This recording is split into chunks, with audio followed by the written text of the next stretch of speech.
আর যাতে শিক্ষা প্রতিষ্ঠানে কলমের বদলে অস্ত্র হাতে না উঠে, মাদকের বোতল হাতে না উঠে, মেয়েদের নিয়ে কোনো ধরনের বাড়াবাড়ি করা না হয়, আমাদের মায়েরা মেয়েরা শান্তি এবং নিরাপত্তার সাথে তারা যাতে লেখাপড়া করতে পারে, প্রতিটি ছাত্র যাতে তার মেধা বিকাশের জন্য উৎসাহ নিয়ে ঝাঁপিয়ে পড়তে পারে, সেই পরিবেশ সৃষ্টি করার প্রধান দায়িত্ব আজকে ইসলামী ছাত্র শিবিরের উপর অর্পিত হয়েছে।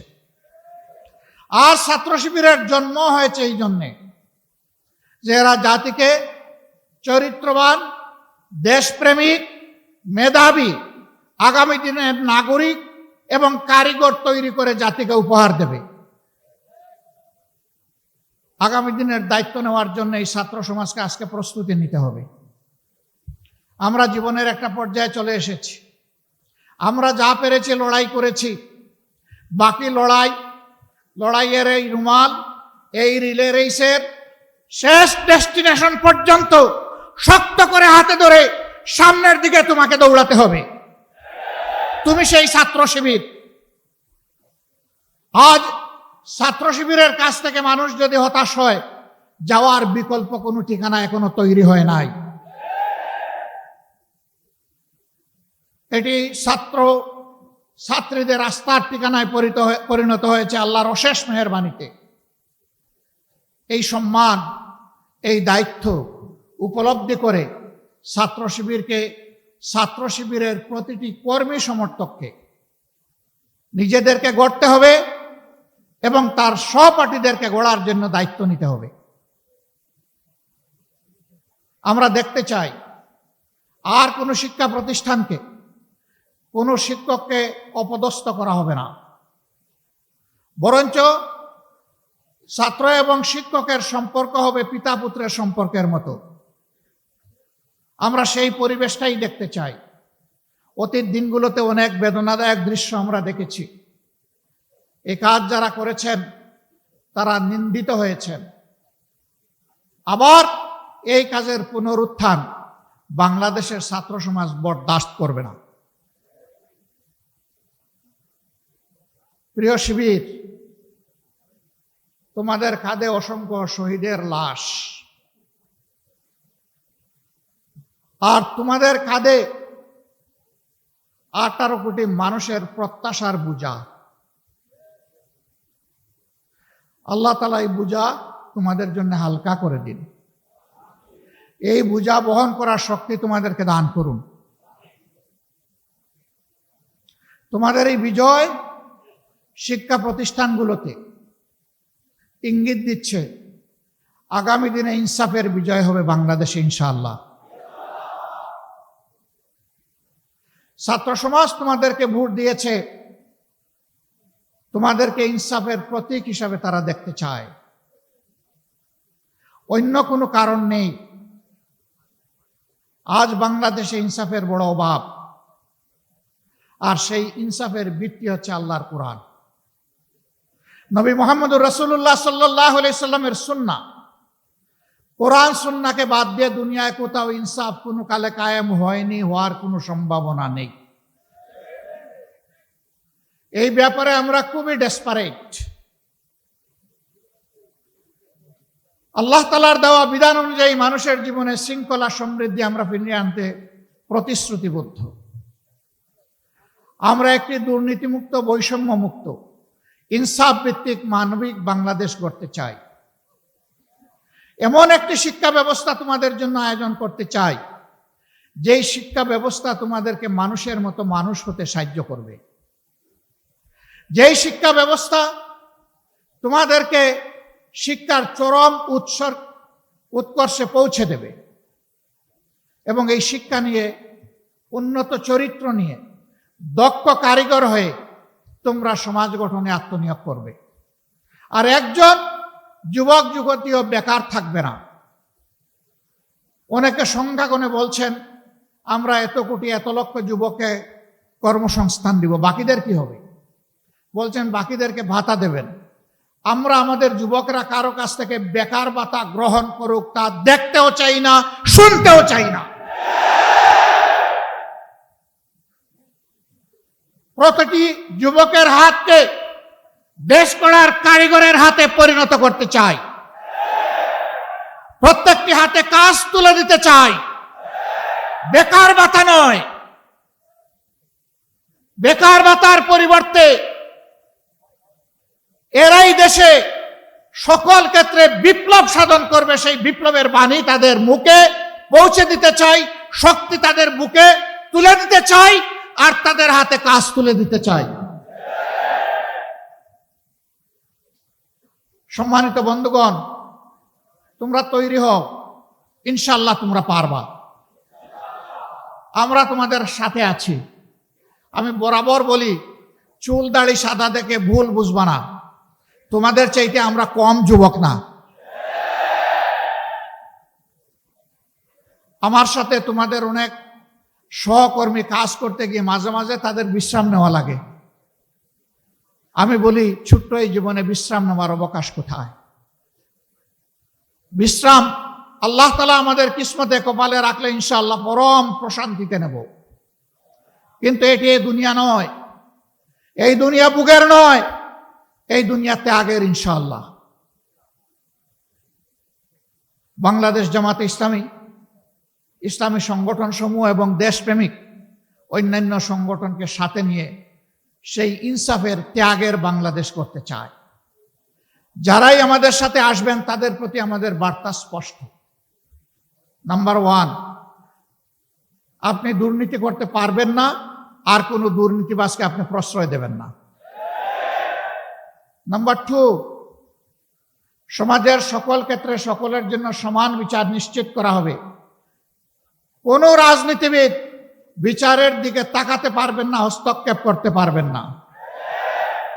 নাম্বার 3, সকল জঞ্জালের কবর রচনা করার জন্য জনগণ যে সংস্কারের দিকে তাকিয়ে আছে, সেই সংস্কারের সমস্ত সুপারিশমালাকে বাস্তবায়ন করার প্রতিশ্রুতি দিতে হবে।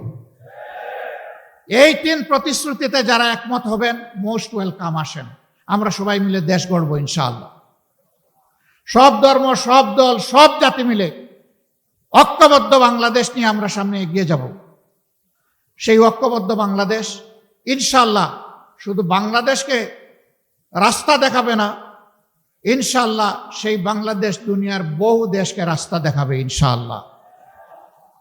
সেই দিনটির অপেক্ষায় আমরা লড়ে যাব। আমরা আমাদের জায়গা থেকে সর্বোচ্চটা দিয়ে যাব। আল্লাহ রাব্বুল আলামিন আমাদেরকে সাহায্য করুন, আল্লাহ রাব্বুল আলামিন আমাদেরকে রহম করুন, এবং আল্লাহ রাব্বুল আলামিন তার নিজের জন্য খালেসভাবে আমাদেরকে কবুল করুন। আজকের এই সম্মেলনে আমাকে এখানে কথা বলার সুযোগ করে দেওয়ার জন্যে আরেকবার ইসলামী ছাত্র শিবিরকে অন্তরের অন্তঃস্থল থেকে ধন্যবাদ, গভীর কৃতজ্ঞতা জানিয়ে আমার বক্তব্য এখানেই শেষ করছি। আল্লাহ হাফিজ। বাংলাদেশ জিন্দাবাদ, বাংলাদেশ ইসলামী ছাত্র শিবির জিন্দাবাদ। আসসালামু আলাইকুম ওয়া রাহমাতুল্লাহ।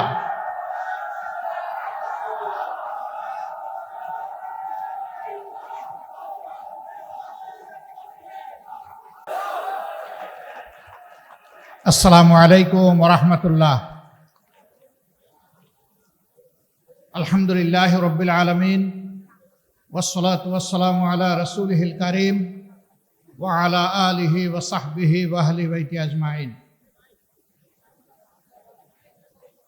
শহীদি চাদরে রক্ত মোড়ানো প্রিয় সংগঠন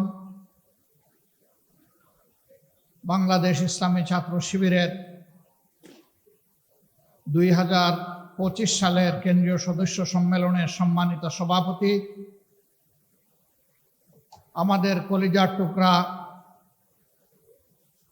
কাফেলা বাংলাদেশ ইসলামী ছাত্র শিবিরের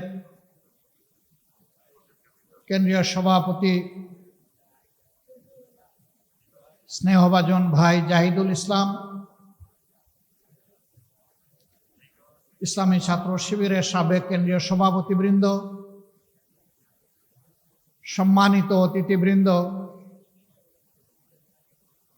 ফরেন গেস্ট অ্যান্ড ডিগনিটারিজ,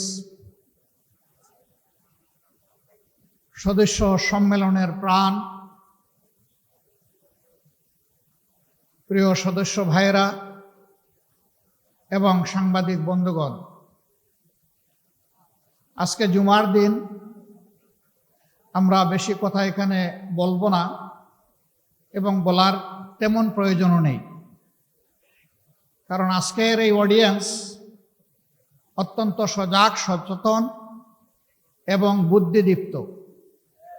দু চারটে কথা বলে ইনশাআল্লাহ আমি বিদায় নেব। আজকের বাংলাদেশ, যে বাংলাদেশটা এখন আমরা দেখছি, এই বাংলাদেশ পেতে ৪৭ থেকে ২৪ পর্যন্ত আমাদেরকে অপেক্ষা করতে হয়েছে।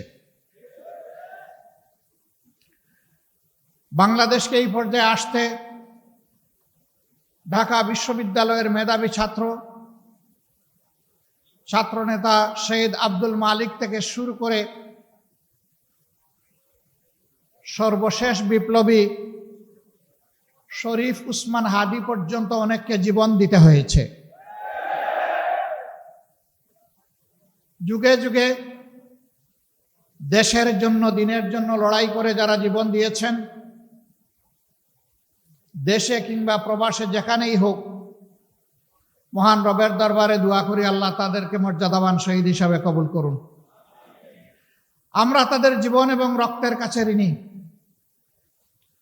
তাদের সাথে আরো যারা লড়াই করে আহত এবং পঙ্গুত্ব বরণ করেছেন, আমরা তাদের প্রতি গভীর শ্রদ্ধা নিবেদন করছি।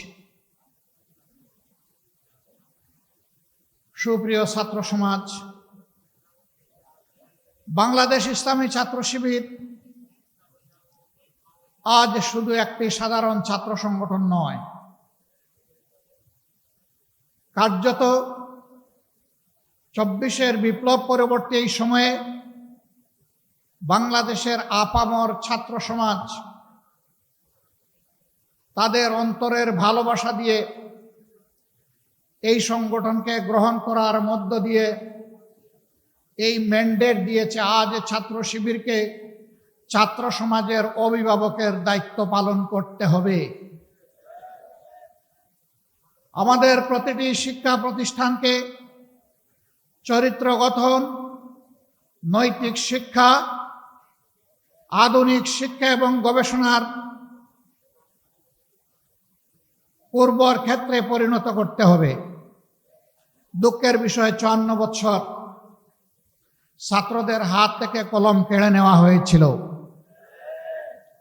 কোমলমতি ছাত্রদেরকে বিভ্রান্ত করে তাদের হাতে অস্ত্র তুলে দেওয়া হয়েছিল। শিক্ষা প্রতিষ্ঠানগুলো মিনি ক্যান্টনমেন্টে পরিণত হয়েছিল।